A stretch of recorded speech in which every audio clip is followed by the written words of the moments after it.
স্বাধীনতা বিরোধী ইলিয়াস, রাজাকার ইলিয়াস কিভাবে স্বাধীনতা যুদ্ধে যে সমস্ত মা বোন বীরাঙ্গনা হয়েছে, যে সমস্ত মা বোন তাদের সতীত্ব হারিয়েছেন, তাদেরকে কিভাবে কলঙ্কিত করছে এই ভিডিওটি দেখেন।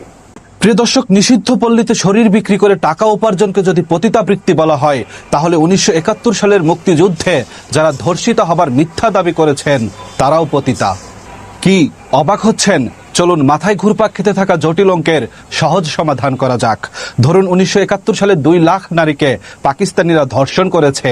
ছোটবেলা থেকে শোনা এই গল্প যদি সত্যি হয়, তাহলে প্রতি জেলায় 3125 জন করে ধর্ষিতা থাকার কথা। কিন্তু আপনি কি জানেন বাংলাদেশ সরকারের হিসেব অনুযায়ী সারা দেশে মোট বীরাঙ্গনার সংখ্যা কত? প্রিয় দর্শক, বাংলাদেশ সরকারের হিসেব অনুযায়ী গোটা দেশে মোট বীরাঙ্গনার সংখ্যা 530।